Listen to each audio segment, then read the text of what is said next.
Hello, ladies and gentlemen. Welcome to the Virtual Vista Viking Festival. My name is Danielle Carlson, and I am here representing the Daughters of Norway, Hulda Garborg Lodge in Fallbrook, California. First, I would love to tell you a little bit about our organization before I share a real treat with you today. We are, of course, the Daughters of Norway, and our organization is for women of Scandinavian descent. We are a sisterhood, and let me tell you, in our lodge, the love is real. I really look forward to our monthly meetings every single month. I love to go. It's nice to see everybody's face. Everybody's so nice and engaged, and the things that we learn are super fun. So we really focus on the cultural heritage of women in Norway. So we focus on the food, the clothes, the festivals, the holidays. What were they doing? How did they live? We go far back in history and we bring it up close to the present day. There are so many valuable things that we learn about. And the thing that I love the best about the Daughters of Norway, and especially our lodge, is just the connection, the true sisterhood that you feel with people here. When I was growing up, people didn't know what lefse was. And when I first walked in, there was lefse on the table. So being able to connect with people who have a shared cultural history with me has just been absolutely incredible. And I would love for you to have that too, especially if you don't have people around you who share this culture. Please come meet us, be with us, enjoy the history with us. Now, we meet the second Saturday of the month at 10 a.m. 11 a.m. is when we'll have our cultural program. So that's when we're going to learn all the cool and interesting fun stuff. 12 p.m. would usually be lunch, but thanks to COVID, that's on pause. And we do meet at the Fallbrook Women's Club, and you can see the address here on the screen for you. Now, we also have a website, a page on the Daughters of Norway website for our lodge, Hulda Garborg, and you can visit it right here. And we also have a Facebook page. And here's the link for our Facebook page. Now, please be aware that we are in the process of revamping both our website and our Facebook page. Now, if you are interested in more information about our lodge, or you would like to join us, and please, please, please do, we would seriously love to have you. This group is so awesome. I just cannot say enough good things about the Daughters of Norway, and especially the Hulda Garborg Lodge. If you are interested, please contact Joy Cook. I have her email and her phone number on here. She is ready to talk to you and just say even more about how awesome our lodge is and how much we love it. So please reach out with no hesitations. We would really love to see your face at our lodge. Now, you can also find us when the Viking Festival is offline and in real life. We are usually placed in what was the Red Room, but I hear that they are painting it, so it might not be red anymore, but it's the room that has the bar in it. So you can find us there. And we sell all kinds of goodies, handmade things, home baked things, yum yum, flower crowns, just all kinds of really cool stuff. And it's all handmade by sisters in our lodge. Now, we would love to share with you this treat, which is our September cultural program. So we learned what is a bunad. And bunads are a really important part of our cultural heritage, especially as women, because it was a massive part of life back in the day. So, what is a bunad? Please join me in the presentation of the September cultural program with the Hulda Garborg Lodge. Okay, what is a bunad? Where did bunads come from? How do I know which bunad to wear? You know, there's not a lot of people over here who know what bunads are or know what the history of a bunad is. So, bunads are important to our lodge, the Hulda Garborg Lodge, because Hulda Garborg was an integral part of preserving and recreating this tradition for us in the modern day. Well, okay, so it's important to hold a garborg, but what is a bunad? Bunads are based on Norwegian folk costumes from the 1800s and earlier. They are a modern tradition created to preserve an old, nearly lost tradition. And you can see these lovely ladies right here in their bunads. So, the history of the bunad. The old tradition of folk costumes was deeply ingrained in Norway. Norway's terrain was very isolating because of the fjords and the weather. Because of this, each region's costume gained its own style and characteristics. However, as countries began to modernize and European factory fashion took over, the old folk costumes began to disappear. In the 1850s, Norway entered the National Romantic period. This is when people were looking inwards at their own cultures and reclaiming or reviving old traditions.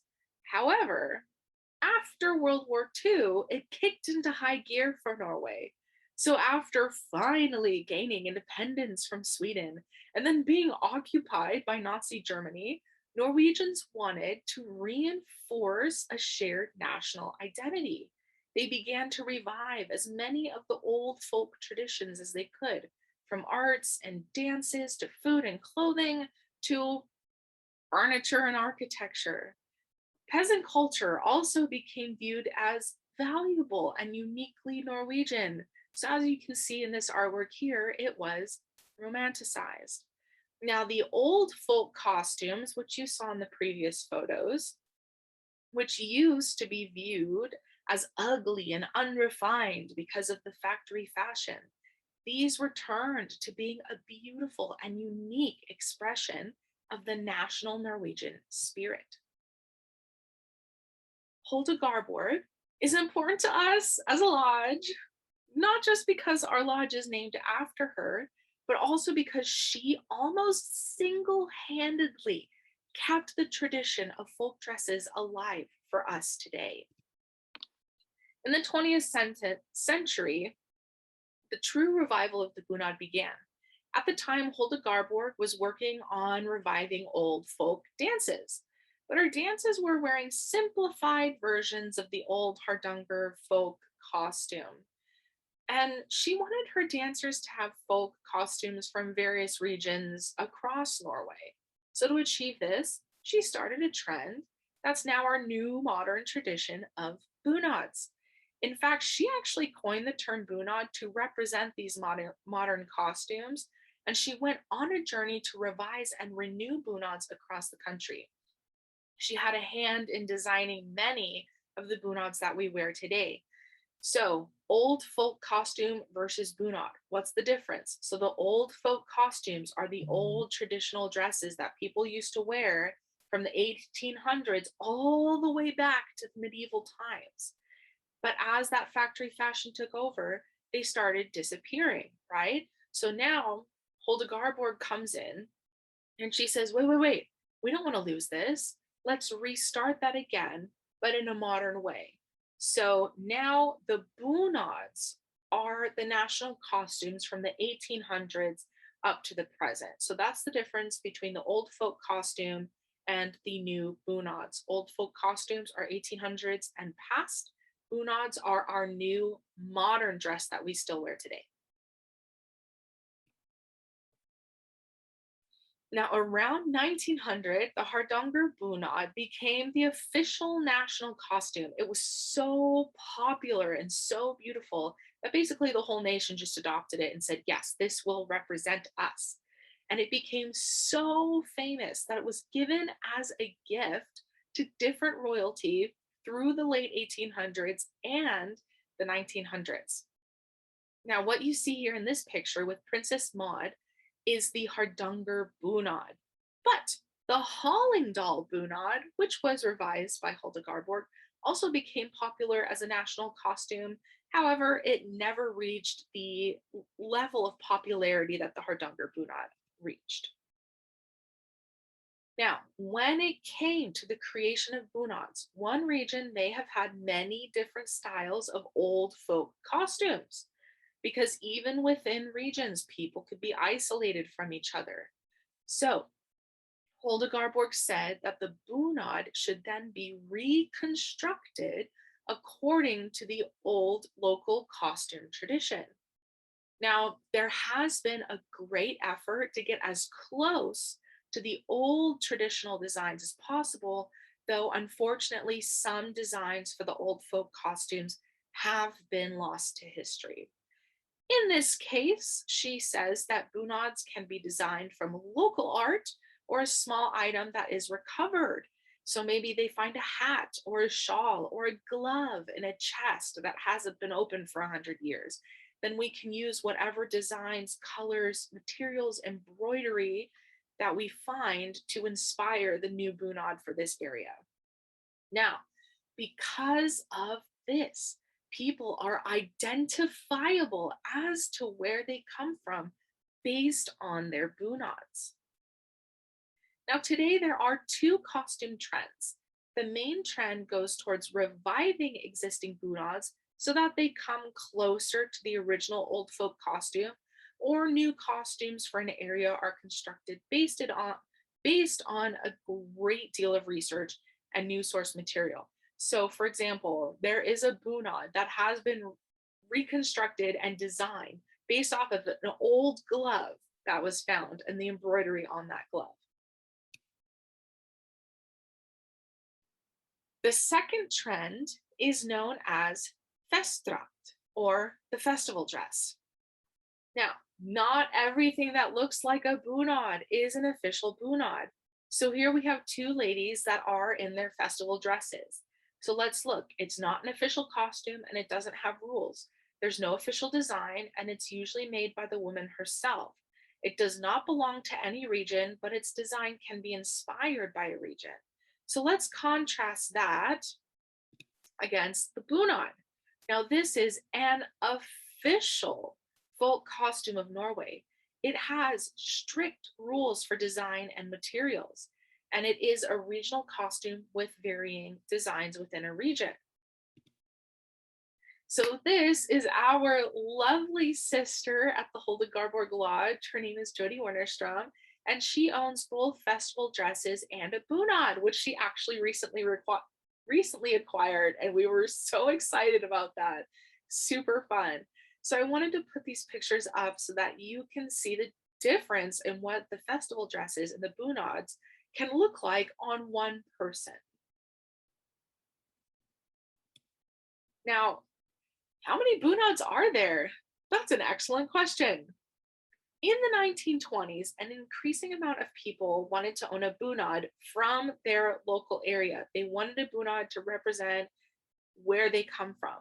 So as time has gone on, people have created more bunads to represent even more concentrated local areas. So each general region can have multiple bunads.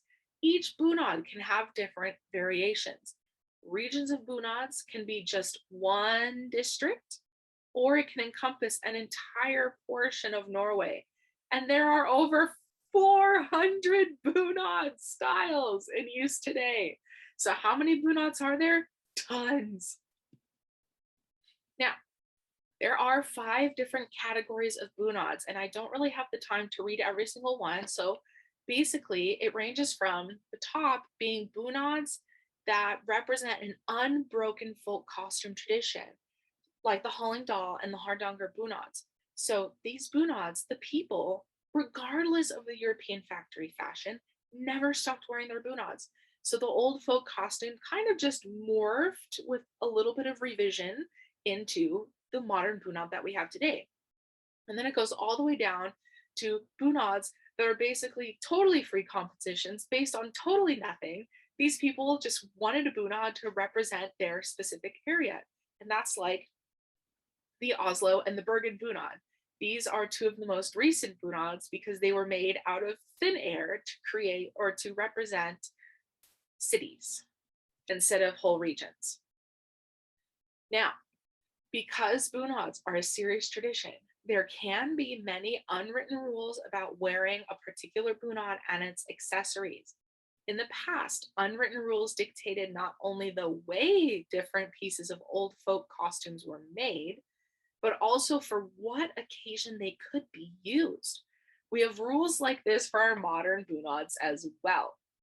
Now, these rules made the old folk costume and make our modern bunad so distinct to its region that you can tell where a woman was from and her status in life based on her bunad and accessories. Now, these rules are things like not piecing together different bunads, having the correct accessories in the correct places, using the right kinds of precious metal, having the right patterns, the right materials, etc., etc. The list goes on. So I'm going to warn you, watch out for the bunad police because they will know and they will find you and they will arrest you and take you to some place. I don't know, but it's a bad place. I just know that. Now, the bunad police is a real thing. People can be very picky about your bunad. So make sure that if you buy one, you know what you're doing, or the bunad police will come. Now, here's some of the accessories that can be worn with a bunad. Every region has their own accessories and they must be worn with the appropriate bunad. So, for example, here's the upper part of a Hallingdal bunad. You would not put this bunad on, put a Hardanger belt on it, put this cap on it, and then maybe use a purse from this bunad on the side of this. It's just not appropriate. It just doesn't work. And because bunads are a serious thing, we have to be respectful of the heritage and the importance of this to our culture. So it needs to be worn appropriately. This is not something that's just for fun. It is a serious tradition and it does need to be respected as such. Now, which bunad do I wear? Well, that depends on which region your Norwegian family's from. Traditionally, you try and find where your mother, grandmother, great grandmother, etc. came from, but not everybody is so close to their Norwegian heritage. Some people are quite a few generations away, and it can be kind of hard to determine what region specific people came from. So then you would just want to try and find at least a general region that your family in general came from and start from there. Now, there are really awesome resources that can help you figure out which bunad it is that you would wear. First, there is the Norwegian Bunad and Dress Board, which was created in 1947, and its job was to help construct new bunads and approve newly revised bunads. But today it's more of just an advisory organization. This one can be kind of hard to access on our side of the internet. So there's also Facebook groups. There's a bunch of Facebook groups that are dedicated to bunads. And there's even one Facebook group that I know of that's specifically dedicated to helping you find the bunad for your region. So use these resources. There's a lot out there. Also, you can always contact people with the Daughters of Norway. We are full of amazing resources and women who just have so much cultural knowledge. I know our president, Joy Cook, is just a well of golden knowledge about bunads. Now, how can I get a bunad? So there's 4 general ways on how you can get a bunad. First, you can go to Norway and buy from someone who makes bunads, but that is going to be extremely expensive. The second is you can buy from dealers. There's a lot of dealers online who sell bunads, but that can still be pretty expensive too. Or you can buy used from places like eBay. Now that's really recommended. It's definitely a lot cheaper than having things actually created for you. And there are people who will travel to Norway, buy bunads in Norway, and then bring them back and sell them on eBay for us. And the fourth way, of course, is to learn how to make it yourself, but it can take years because you're going to be doing lots of hand embroidery. So you have 4 different options for getting a bunad if you don't already have one. And when do you wear it?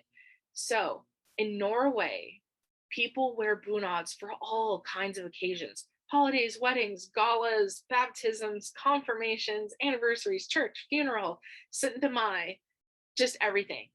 Of course, here in America, bunads are not as common.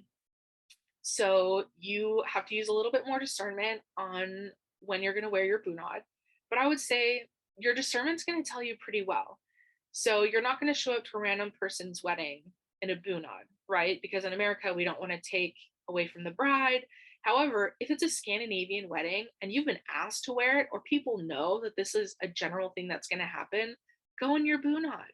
Okay, so wear it to important occasions and holidays. Wear it within your discernment. I promise you, you're going to know if it's okay or not. Now, how do I take care of it? So I'm not going to read through all of these things because there's a lot of stuff that you need for taking care of bunads.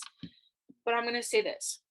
Bunads are constructed to last. There are bunads floating around that are over 150 years old.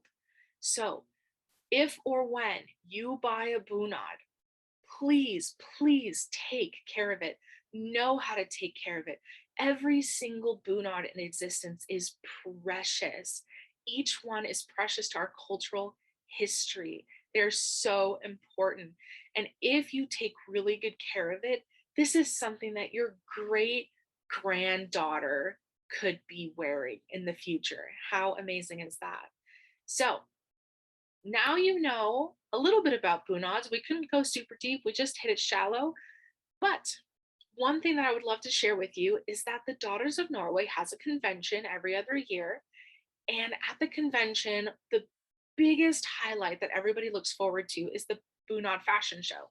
So all the sisters who have bunads will put on a fashion show for all of us to be able to admire them. So we're going to go through some of the bunads, and now you're going to learn how to identify different bunads based on patterns, materials, accessories, etc. And we'll talk about the regions that they come from.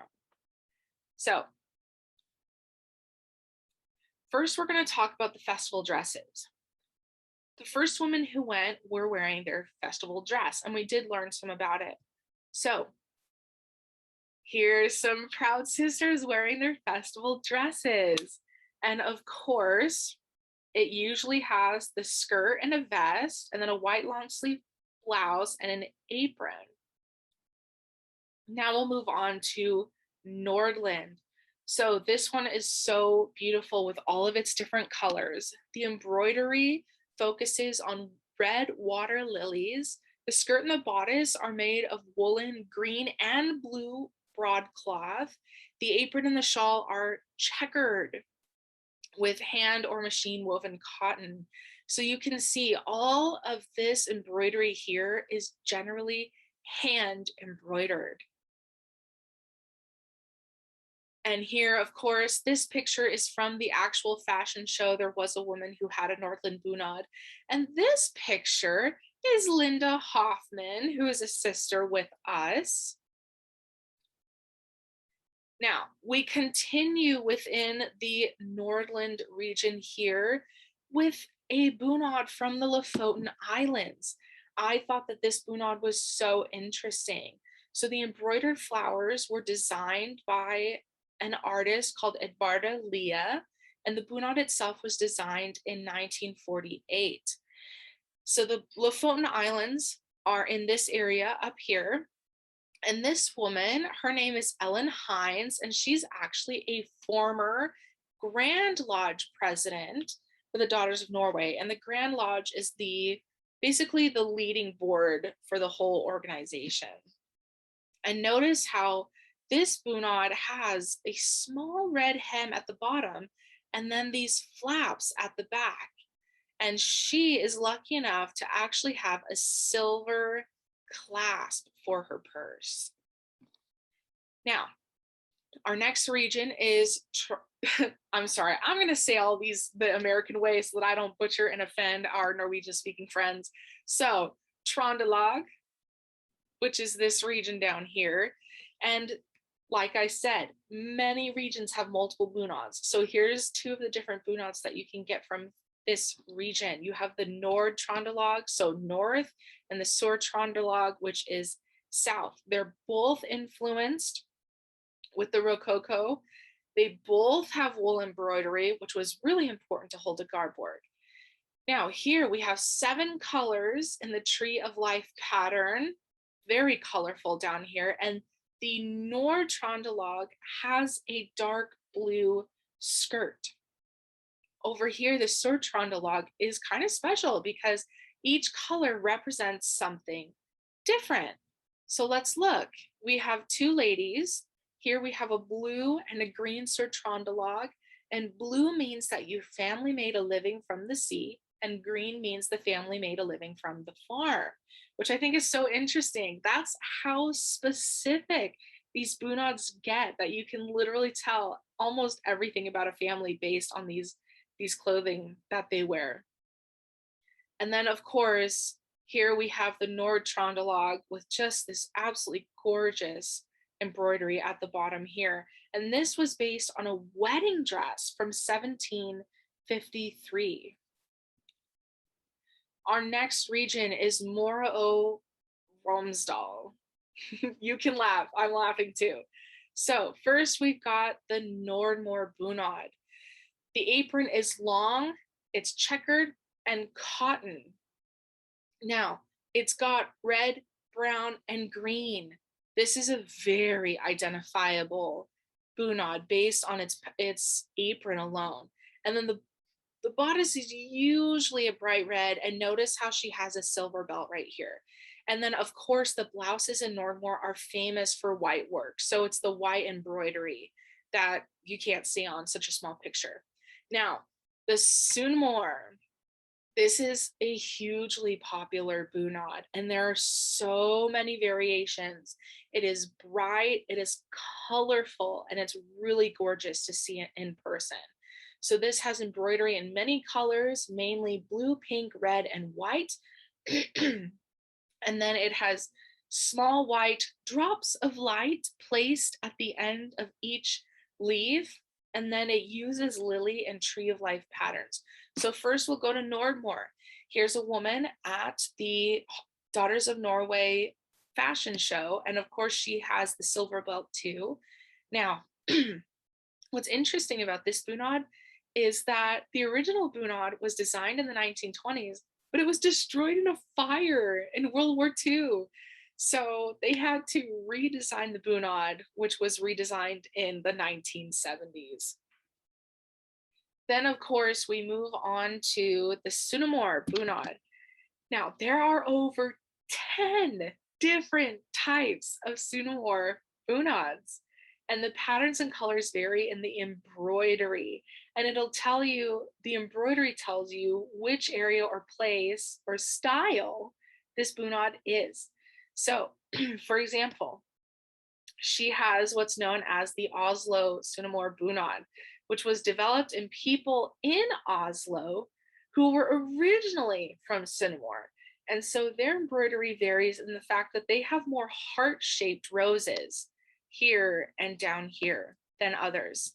Now, this is our wonderful President Joy Cook, who is an owner of a Sunnmøre bunad, but hers is special.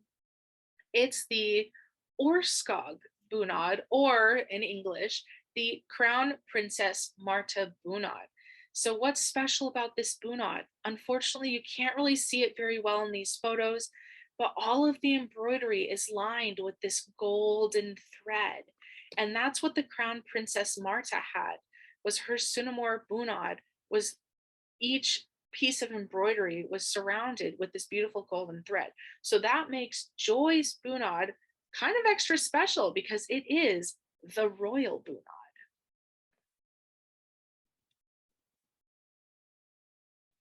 Now, the next region is the Sogn og Fjordane, or the Sunnfjord bunad here. It was designed in 1914. The apron is striped. The solier was based on old silver from Sunnfjord that was made in Bergen during the 18th and 19th centuries. And here we've got 2 different kinds. This is Lila, and she is one of our sisters who is from Norway. So she has the full real deal, and it is beautiful and it is amazing. And on the right, we've got Linda Hoffman's cousin, and this is a photo from the Daughters of Norway bunad fashion show. Let's keep it moving on to Hordaland. We have the Hardanger bunad, which we learned about earlier in the presentation. So this is the official national costume.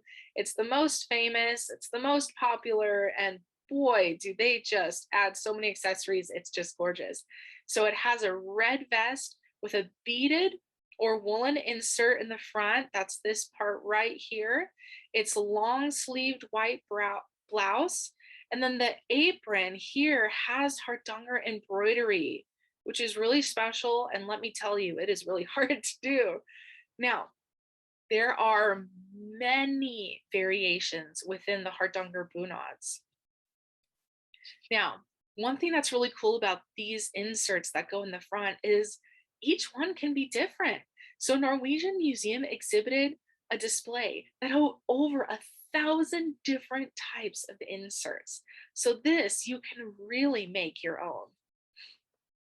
Now, the Hordaland province has the greatest variety of bunads in Norway. The Hardanger was the first bunad to win broad approval outside of its own district.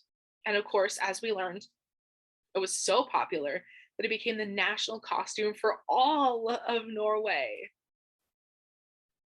Now, married women wore a headdress as soon as they were married, and this showed other men that she was already spoken for. And our president, Joy Cook, she does have a Hardanger bunad, and she does actually have this headdress, which she says is called a Hardanger scout. And apparently it's really hard to put on. So here's some older photos from the 1800s of women with these scouts. Now, you can see down here that these women have these streamers down the apron of their dress. Now, the two outer streamers represent baptism and confirmation. The middle streamer represents marriage, and it's decorated in gold all the way down. And this up here is the Hardanger wedding crown. So women would wear these crowns and they would tinkle with all these pretty sounds to scare bad spirits and trolls away so that the brides weren't stolen. And of course, we had a Hardanger bunad at the Daughters of Norway fashion show, and she does have the two streamers, but she's missing the middle one. Now, we're going to continue in Hordaland with Voss. So this one looks like a Hardanger bunad, except it's got a lot of green. So the skirt is a dark blue wool with a broad green edge on the bottom. The bodice was made of red wool with broad green edging. And it's the most common to have an 8-petal rose in the center of the bodice. That's this.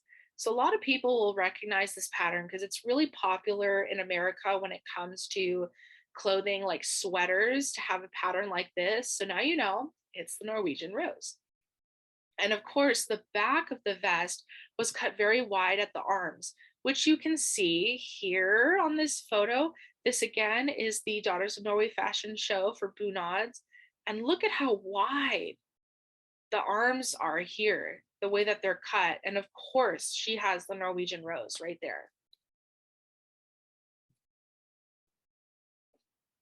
Now, here is one of the newer bunads because it's a city bunad. So remember our 5 categories of bunads, and they went all the way down to bunads that were created basically out of nothing because they wanted a bunad to represent their very specific area. Well, those are the city bunads. So Bergen wasn't really based on an old folk costume design. So these bunads come in dark blue or winter white wool. It has simple embroidery that is based on floral furniture patterns from the Bergen region. And the white bunad should be worn with white shoes. And here is just one of those beautiful winter white Bergen bunads at the Daughters of Norway fashion show. Most individual cities did not have the full costume traditions. So, like I was saying, Bergen just had to have a bunad, especially after Oslo made their own. And then we did get to see a bunad, a Bergen bunad in that gorgeous dark blue. So we move on to Rogaland.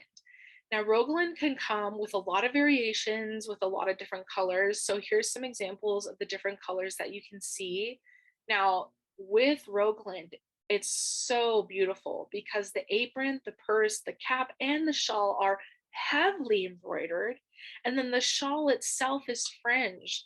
So this is a bunad that's just very decorated, and I just love it. And here you can see 3 different bunads from Rogaland. And here, look at that. We even have one of the green ones. And I just love that she spread the apron out here so we could see all that gorgeous embroidery and then even embroidery on the shawl. It's just beautiful. Then we have Vest-Agder. So for this one, the skirt is black with a red and green hem, as you can see here. The skirt is held up by woven suspenders, fastened by 2 silver buttons in the front and 1 in the back.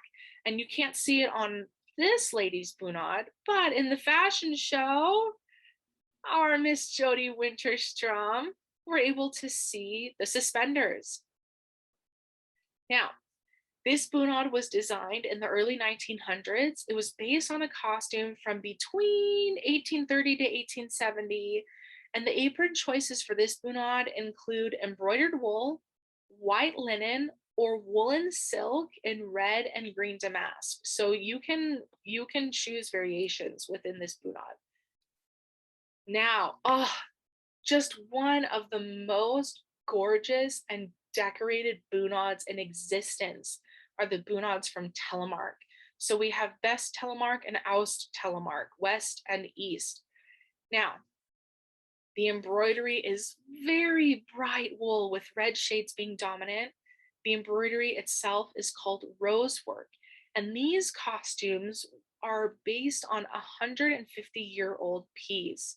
Each one features a red jacket, and they have a rich tradition of bunad silver.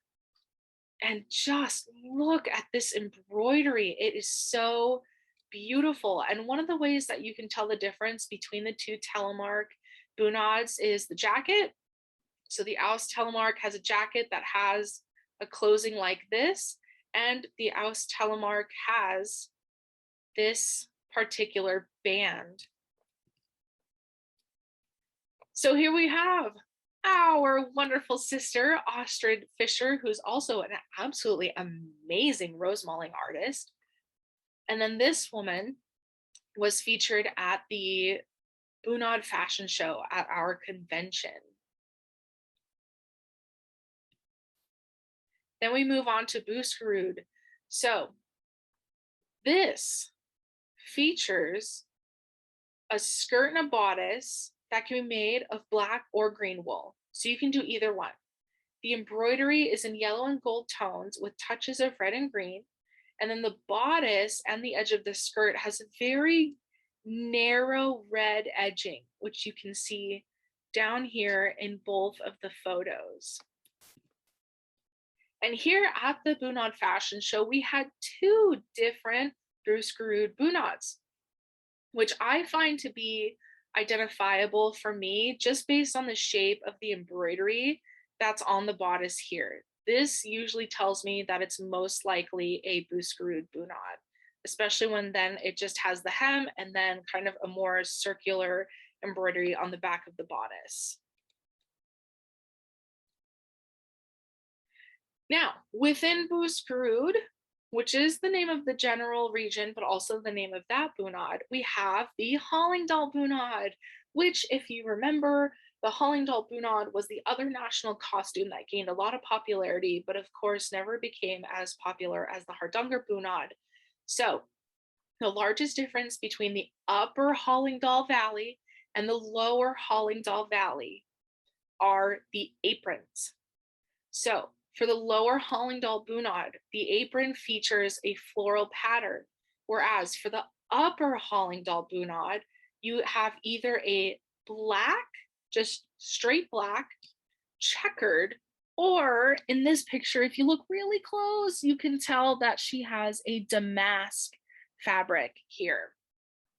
And of course, the bodice has an empire cut. It's very different from most bunads because it does not have a fitted bodice or skirt. It's just got the empire cut and then it flows straight down. But one of the things that makes this bunad so uniquely gorgeous is the intense amount of super thick embroidery on this bunad, which we will take a closer look at. But first, Hulda Garborg. She actually wore the upper Hallingdal bunad, and it does feature a very short little jacket, just barely cover your super high empire waist. So let's look at this embroidery. Oh my goodness, is that not just unbelievably gorgeous? So basically, they will fit as much thick, intense, colorful embroidery onto these bunads as they can. And let me tell you, these pictures do not give justice to the level of brightness that the colors in these bunads have. Just wow. And I'm lucky to say that this particular bunad is the bunad that I get to wear. My family is from the upper Hallingdal region, and so I might just feel a little bit biased. Okay, now to Oppland. So in Oppland, we have, here we go, Gudbrandsdalen and then Old Valdres, who both also have a lot of embroidery, which I just love. So for the Gudbrandsdalen, the pattern was inspired by an old skirt that had been found. And it has floral embroidery that uses many colors. It's just so bright and beautiful. And the Old Valdres bunad, Hulda Garborg actually helped design this bunad in 1914. And the pattern's based on an old velvet hat from the 1600s and an old shawl. And it has a long and rich silver tradition. And the Old Valdres bunad is really easy to identify because of the fact that it usually has these two flowers, boom, boom, there and there. That's what makes it easy for me to recognize. So let's look at the Oppland bunad from the Bunad Fashion Show. Of course, it has intense embroidery all over the skirt. Hulda Garborg, having a hand in this, she wanted all of the bunads to just have embroidery everywhere. Covered, shawl, cap, bodice, skirt, purse, everything should have embroidery. So of course, because she had a hand in designing this particular bunad, there is very bright and beautiful embroidery everywhere. And so here's a second Oppland bunad from the fashion show. And she has this beautiful silver skirt complete with the silver purse clasp. And here's the Gudbrandsdalen bunad, which also has really bright embroidery. Now, this was also based on Hulda Garborg's idea of what a modern bunad should look like. So she wanted embroidery everywhere, but she also wanted it to have a fitted bodice. And you can see that. That's generally what most bunads look like, except for the Hallingdal bunad. And she believed that the wool should come from Norway and that all the embroidery should be made of wool as well. Moving on, and like I said, Old Valdres can be so identifiable because of this very specific pattern right here featured on the chest. Now, this is Jill Beatty, and she is so special to us because she helped start our Hulda Garborg Lodge, which originally began in Rainbow, California, and then moved to Fallbrook. And for this bunad, she has the silver belt, which only married women can wear in this particular bunad. Now, here is the I'm so sorry. Let's just butcher it together, everybody. Ramareik or Ramarika. Now, this bunad comes in blue, red, or blue-green woolen tabby. It's another bunad that is so bright in color. And unfortunately, these pictures don't do it justice. So the embroidery is based on a purse from the late 1700s, and the bunad itself was designed in 1932. And here's our wonderful sister, Judy Lucas, who is wearing her bunad in this blue. And I would just love to point out how beautiful this embroidery is on the purse. This is definitely the most intensely embroidered purse that we've seen so far. Okay, so then we bring it to our wonderful president, Joy Cook. She just sparks so much life and love into our Hulda Garborg Lodge. And of course, here she is with the man, the legend. And here she is wearing her Hardanger bunad. And she has, let me tell you, all the accessories for this bunad. When she wears it, it is absolutely beautiful. And one thing that is so cool about Joy is she's very serious about our cultural heritage and tradition. And family is such a big deal for her. So she has always gotten all of her grandkids and her kids, because this is her daughter right here, their own bunads. So imagine trying to wrangle all these kids into their bunads and then still making sure your bunad looks right.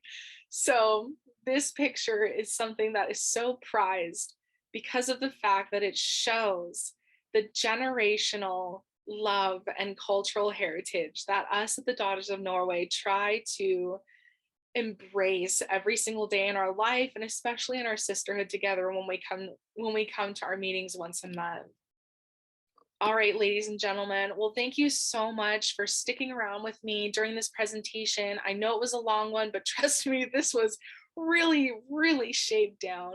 There are so many bunads out there, and just it's such a rich cultural tradition for us. And there's so much information. It's hard to just cut it down into digestible pieces. I'm sorry that we had to stay super shallow and I couldn't go deep with you into all the bunads, but I really hope that you enjoyed this presentation. And if you are a woman of Scandinavian descent, we would just so love to have you at our lodge. So please get in contact with us. I hope that you all have a great time at the virtual Vista Viking Festival, and we hope to see you in person next year.